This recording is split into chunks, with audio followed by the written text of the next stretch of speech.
दोस्तों बहुत बहुत स्वागत करता हूं आप सभी का। इस समय मैं उत्तर प्रदेश की राजधानी लखनऊ में हूं, क्योंकि लखनऊ में एक राष्ट्रीय प्रेरणा स्थल बन चुका है, बनकर लगभग तैयार हो चुका है। ये मेरे पीछे आप देख रहे हैं, ये पार्क है, इसका नाम दिया गया है राष्ट्रीय प्रेरणा स्थल। यहाँ पर आप देख सकते हैं 3 नेताओं की मूर्ति लगी हुई है। 3 नेताओं की यहाँ पर मूर्ति लगी हुई है। और कौन कौन से ये नेता हैं, किस नेता की मूर्ति नहीं लगाई गई है, बताएंगे आपको विस्तार से। लेकिन बड़ी खबर ये है कि 25 दिसंबर को इस राष्ट्रीय प्रेरणा स्थल का लोकार्पण होने जा रहा है। डीएम कमिश्नर लगातार बैठक कर रहे हैं। ये जो इलाका है, ये जो आप देख रहे हैं, ये लखनऊ में है। बसंत कुंज योजना में 65 एकड़ में फैला हुआ है। ये फिनिशिंग का काम अंतिम दौर में है। ये आप देख रहे हैं, सब कामकाज अभी चल रहा है। प्रधानमंत्री नरेंद्र मोदी 25 दिसंबर को इसका लोकार्पण करेंगे। इसको लेकर अफसरों ने तैयारियां तेज़ कर दी हैं। तो बड़ा सवाल ये है कि यहाँ पर किन किन महापुरुषों की मूर्ति है और किसकी नहीं लगी है, इसको लेकर आखिर विवाद क्यों हो रहा है। देखिए, यहाँ जो 3 मूर्तियाँ लगी हैं, पहले 3 मूर्तियों को आप देखिए। यहाँ पर 3 मूर्तियाँ हैं, इसमें 3 मूर्तियाँ हैं। प्रेरणा स्थल में 3 मूर्तियां। पूर्व प्रधानमंत्री अटल बिहारी वाजपेयी, पंडित दीनदयाल उपाध्याय, श्यामा प्रसाद मुखर्जी। 63 फीट की ऊंची ये प्रतिमा लगाई गई है। ये भाजपा नेताओं की सबसे बड़ी और ऊंची प्रतिमा है। पूर्व प्रधानमंत्री अटल बिहारी वाजपेयी की 25 दिसंबर को जयंती है और उन्हीं की जयंती के मौके पर प्रेरणा स्थल का उद्घाटन रखा गया है, जिसमें प्रधानमंत्री शामिल होने आ रहे हैं। तो इसे नाम दिया गया है प्रेरणा स्थल। तो दोस्तों, इसे आप देखिए, तस्वीरें मैं आपको दिखा रहा हूँ, इन तस्वीरों को देखिए। इसे प्रेरणा स्थल नाम दिया गया है। किस बात का प्रेरणा? दोस्तों, चौंकाने वाली बात यह है कि यहाँ पर अंबेडकर जी की मूर्ति ही नहीं है, आदिवासी गौरव बिरसा मुंडा की मूर्ति नहीं है, पिछड़ों के नायक ज्योतिबा फुले जी की मूर्ति नहीं है।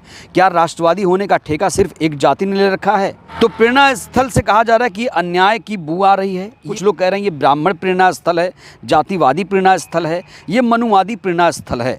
आपको याद होगा, उत्तर प्रदेश में जब बहुजन समाज पार्टी की सरकार थी तो उन्होंने बाबा साहेब भीमराव अम्बेडकर के नाम पर पार्क बनाकर तमाम महापुरुषों की मूर्तियाँ वहाँ पर स्थापित करके उनको सम्मान देने का काम किया था। लेकिन हैरानी की बात यह है कि बहुजन महापुरुषों की यहाँ एक भी मूर्ति नहीं लगाई गई है। एक भी बहुजन महापुरुष को यहाँ सम्मान नहीं दिया गया है। वैसे तो इस प्रेरणा स्थल का उद्घाटन 25 दिसंबर को है। चलिए देखते हैं, अंदर जाने की कोशिश करते हैं, अंदर चलते हैं। तो ये देख सकते हैं, हम गेट पर आ चुके हैं। अब भैया, क्या अंदर एंट्री नहीं है क्या? अंदर भैया एंट्री नहीं है, अंदर काम चालू है। अभी काम हो रहा है। 25 तारीख को यहाँ पे एक प्रोग्राम है और मोदी जी आएंगे और यहाँ पे अंदर अभी मीटिंग हो रहा है और किसी को थोड़ा सा तो जाने दीजिए अंदर। नहीं भैया, एंट्री नहीं है, हम नहीं अंदर जाने दे सकते ना, हमारा काम तो यही है। हम किसी को मतलब 25 के बाद आएँ जी? 25 तारीख को आप आइए, कोई दिक्कत नहीं होगी इसमें। ठीक है, ठीक है। तो देखिए, अंदर तो जाने नहीं दिया जा रहा है फिलहाल। हमने बातचीत की, लेकिन अंदर जाने के लिए मौका नहीं दिया गया। कहा जा रहा है कोई भी एंट्री नहीं ले सकता है अभी, और एंट्री 25 दिसंबर के बाद होगी। बड़ा सवाल ये है, क्या इसमें टिकट भी लगेगा? ये भी बड़ा सवाल है।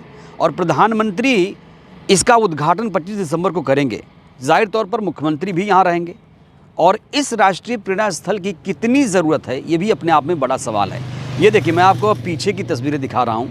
यहाँ आप देख सकते हैं, ये विशालकाय जो मूर्ति मैं आपको दिखा रहा हूँ, 63 फीट ऊंची मूर्ति है। ये मूर्ति अटल बिहारी वाजपेयी, श्यामा प्रसाद मुखर्जी, पंडित दीनदयाल, जो कि बीजेपी के ही नेता माने जाते हैं, जो पहले जनसंघ के ज़माने में ये बड़े नेता थे। उसके बाद भारतीय जनता पार्टी बनी, 1980 में भारतीय जनता पार्टी बनी। तो ये जो प्रेरणा स्थल बना है, इसको लेकर बड़ी बात यह है कि कोई भी सवाल नहीं खड़े कर रहा है। हालांकि सोशल मीडिया पर इसको लेकर कई सारे लोग सवाल उठा रहे हैं कि इस प्रेरणा स्थल की क्या ज़रूरत थी, और अगर बनाया ही था प्रेरणा स्थल, राष्ट्रीय प्रेरणा स्थल, तो फिर बाबा साहेब की मूर्ति यहाँ पर क्यों नहीं लगाई गई।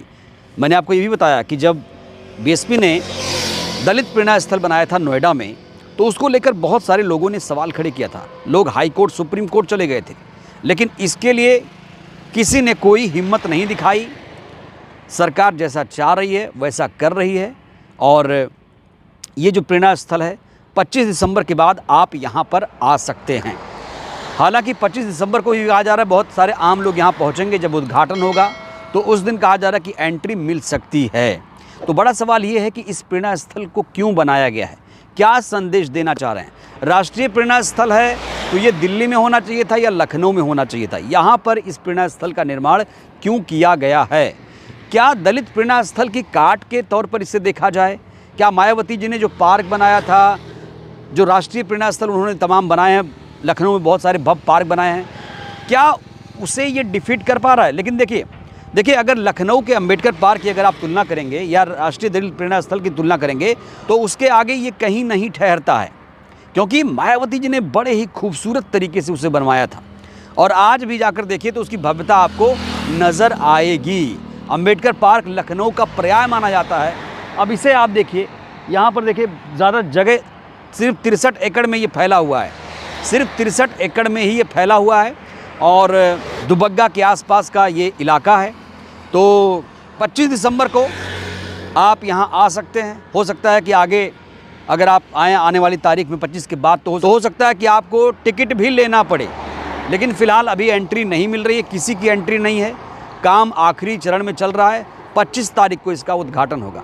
और याद करिए, जब मायावती जी ने पार्क बनाया था तो मीडिया ने खूब चर्चा की थी कि गरीब जनता का टैक्स का पैसा बर्बाद किया जा रहा है। लोग सुप्रीम कोर्ट, हाई कोर्ट गए थे, लेकिन इस प्रेरणा स्थल के खिलाफ कोई भी नहीं बोल रहा है। हालांकि जो सोशल मीडिया पे तमाम एक्टिविस्ट हैं वो लगातार इसको लेकर सवाल खड़े कर रहे हैं।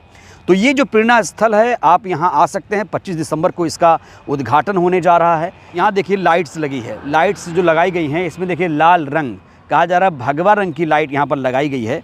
यहाँ पर अभी कोई जा नहीं सकता है आम इंसान, क्योंकि यहाँ काम चल रहा है, द्रुत गति से काम चल रहा है। 25 दिसंबर को राष्ट्रीय प्रेरणा स्थल का उद्घाटन है। लेकिन इस प्रेरणा स्थल को लेकर यही सवाल खड़ा हो रहा है कि इसमें महापुरुषों, बहुजन महापुरुषों की आखिर मूर्ति क्यों नहीं लगाई गई है। बहुजन महापुरुषों से आखिर इस सरकार को दिक्कत क्या है। क्या बाबा साहब की मूर्ति यहाँ नहीं लग सकती थी? अगर बाबा साहब की मूर्ति यहाँ पर लग जाती तो किसी को क्या दिक्कत होती?